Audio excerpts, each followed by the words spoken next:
It's time for another WrestlePlanet news update as AEW have been warned against signing recently released Shane McMahon.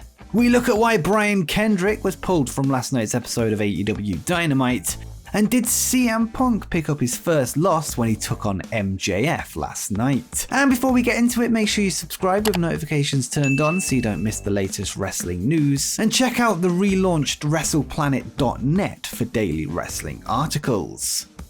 So first off, we have an update on the situation regarding WWE superstar Mustafa Ali. On January 16th, Ali would publicly request his release from WWE, stating that he feels he will not be able to deliver his message if he remains in the company. This also followed talk of a bust-up between Mustafa and Vince McMahon over creative plans, which led to his recent absence from television. According to Fightful Select, WWE have no interest in granting his wish, with one source stating that value was used as the reason behind keeping him around. With that said, there are currently no creative plans in place for Ali on screen, although this could of course change. It was also noted that there's been very little communication between both sides, and Ali still has well over a year left on his current WWE deal, although no specifics were given over an actual expiration date. Ali would recently take to Twitter to reinforce his desire to leave WWE, whilst also saying that he isn't interested in taking part in this year's Royal Rumble match. According to the Fightful report, at least one talent pitched for Mustafa Ali to eliminate them in the 30-man match, and clearly this interest didn't go both ways. Just yesterday, Ember Moon's WWE 90-day non-compete clause expired, meaning she is now free to work for another wrestling promotion, and the former NXT Women's Champion didn't wait around. Ember, now going by her former indie name of Athena, has been announced for an upcoming Warrior Wrestling show in Cicero, Illinois. In a video posted to social media, Athena would confront AEW star and current Warrior Women's Champion Thunder Rosa, accepting an open challenge for the belt. The match is set to take place on February 12th in the Cicero Stadium at the Warrior Wrestling 19 event, and this will mark Athena's first post-WWE match since September 13th, 2015. Ember Moon is one of many names fans expect to join All Elite Wrestling at some point in the future, with her adding a ton of talent and star power to their women's division, and perhaps this match will be a sign of things to come. This week, CM Punk would speak with Abe Cannon of Chicago Radio ahead of AEW Dynamite last night in the Second City, and the topic of dream matches came up. Punk would run down the list of current AEW wrestlers he'd love to step in the ring with, including former champions in the promotion, and Punk would reveal, Cody is a big one. I'd really like to mess with Cody and his fans. Mr. I don't want to be a bad guy. I'll tell you what you're going to be. The Young Bucks. I'm always backstage pitching ideas for me and a tag partner versus the Young Bucks. I've always wanted to tag with Bryan Danielson. I'll fight him too. What about Jon Moxley? I've never wrestled Jon Moxley. I've wrestled Dean Ambrose.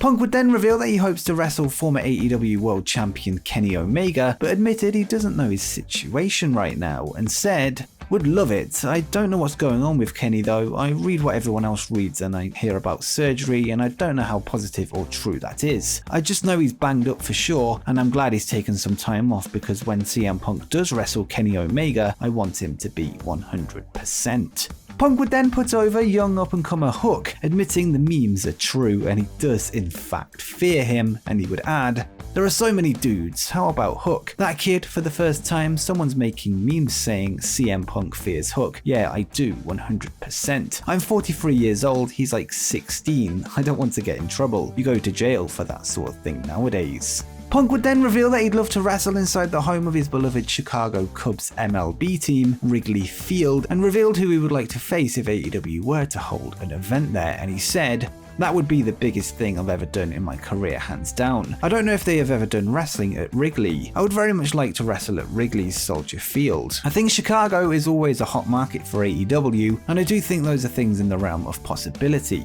You just have to have the right match and build a card around it. Punk would then reveal that he'd like to take on Danielson if they were to hold an event there. But let me know what you think of Punk's comments and his possible opponents, and if you could see him go up against any AEW wrestler, who would it be? Let me know in the comments down below.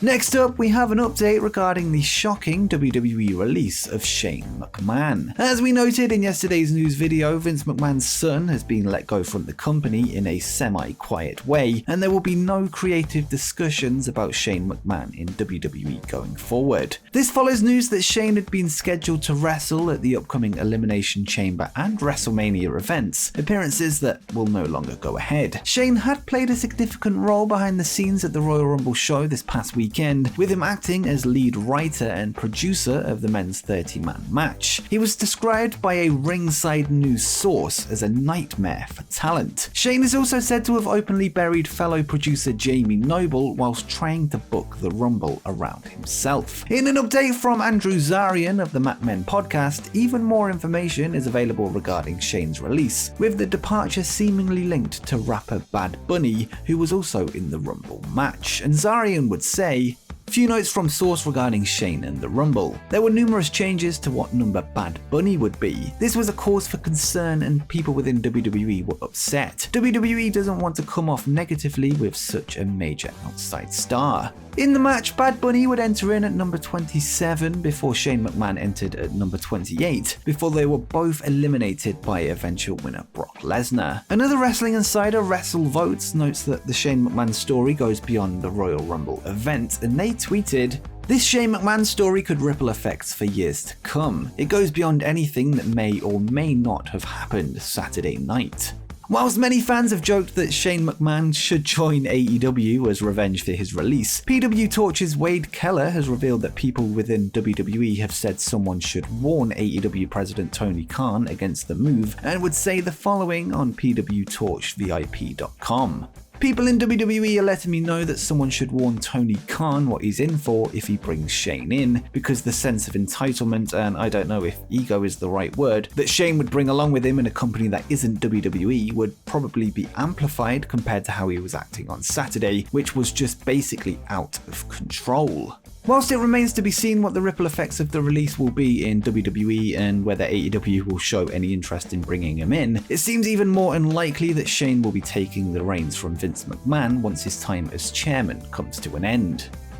On Wednesday, AEW announced that recently released WWE superstar Brian Kendrick would be appearing on Dynamite to take on Jon Moxley. However, shortly after the announcement, 2 interviews from 2011 and 2013 involving Kendrick would surface online, where he would discuss a number of conspiracy theories. In the interviews, Kendrick would express his opinions on the Holocaust and the Sandy Hook Elementary School shootings, views many found shocking. In response to the revelations, AEW President Tony Khan would issue a statement via Twitter calling Kendrick's comments abhorrent and offensive, before stating that Brian would be pulled from the AEW Dynamite card until more information has been gathered. And Khan would tweet, "We've been made aware of abhorrent and offensive comments made in the past by Brian Kendrick. There's no room in AEW for the views expressed by Brian. We think it's best for all that Brian be pulled from tonight's card. As we gather more info, we'll announce a replacement bout ASAP."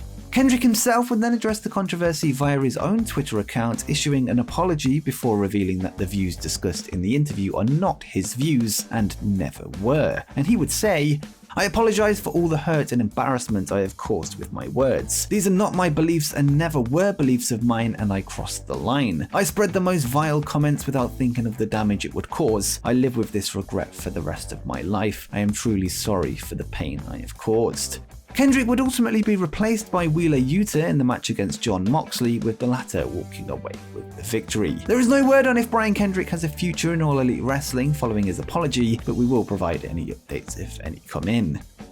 And next, let's move on to the main event of last night's episode of AEW Dynamite, live from Chicago, Illinois at the Wintrust Arena. On the night, CM Punk would finally get his hands on the dastardly MJF in front of his hometown crowd, but things didn't go to plan for the straight-edge superstar. Early on in the match, MJF seemed to have scored the win after using tape to choke his opponent out, all whilst covering the foreign object up with his arm. The referee would call for the bell, with Punk unable to respond, although the match would be restarted with with the ref finally noticing the tape laying on the floor. At the match's conclusion, the Pinnacle's Wardlow would arrive at ringside to confront Punk, all whilst dropping the Dynamite Diamond ring to MJF, who was laying on the floor behind him. This opened up the chance for MJF to knock Punk out cold with the ring behind the referee's back, allowing MJF to pin his opponent for the victory. This marks CM Punk's first loss in AEW since his arrival in August 2021, with his overall record now standing in at 11-1. This also means his 2022 record stands at 2-1. This victory is no doubt MJF's biggest of his career, not only defeating his former idol CM Punk, but doing so in his very own backyard of Chicago. The feud between the two is no doubt far from done, with Punk now likely to seek redemption for the tainted loss, possibly at the upcoming AEW Revolution pay-per-view on March 6th, 2022. And before you go, make sure you check out my video where we look at 10 wrestlers that you forgot wrestled for AEW.